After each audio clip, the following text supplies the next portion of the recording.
Good evening, everybody, on this chilly Thursday, November 8, 2018. I'm your meteorologist, Max Hazzon, here to give you guys tonight's forecast, including an update on what's going on in the south that will be impacting our area tomorrow. For today, though, our temperatures were right on par for this time of year. Low temperature of 39 degrees and a high temperature of 58 degrees was right around average for this time of year. Now, if we take a look at our satellite and radar, you can see a cluster of showers going on across the state of Arkansas right now, including some more heavier bands of showers across northeastern Texas and northern Louisiana. Now, what's going to end up happening with this is that if you take a look at these arrows, it's actually going to progress its way into the mid-Atlantic and into our area by tomorrow afternoon. And it's actually going to form into a low pressure system as the storm makes its way across the Ohio Valley by tomorrow morning. Excuse me about that for a second. Now, if we take a look at our area right now, nothing really going on. Maybe just a few high clouds, mostly clear skies as of right now, but no rain going on across the Garden State.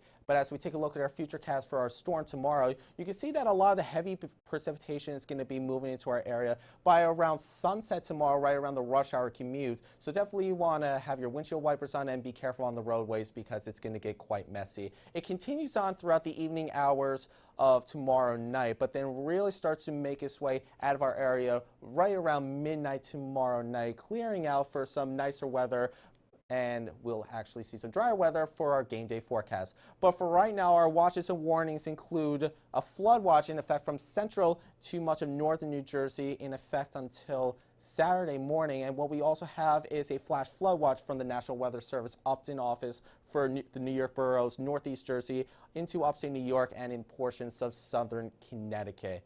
In terms of precip totals, as I mentioned before, upwards of 1 to 2 inches across much of the Garden State, 1.42 inches at around the Rutgers, New Brunswick area, just on over a half an inch over in nearby Philadelphia. Much of the heaviest rains, according to the GFS model, will be up towards the New York area, up into parts of Connecticut, 1.72 inches up towards Providence, Rhode Island, near an inch and a half. For tonight's lows, though, it's going to still be a little bit cool, but it's right around average for this time of year.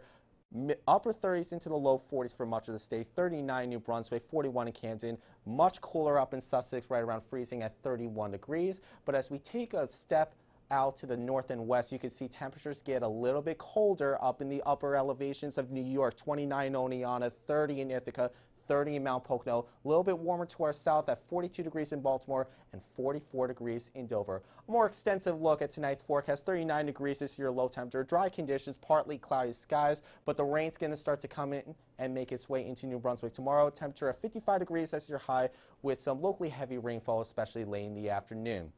The rainfall will continue into much of Friday night, as I mentioned before, but then it dries out for Saturday with colder temperatures as the front makes its way through the Garden State. 46 degrees is your high for your game day against Michigan, but as you can see, breezy conditions, so you definitely want to bundle up if you're headed to the game because wind chill temperatures may be in the upper 30s to near 40 degrees.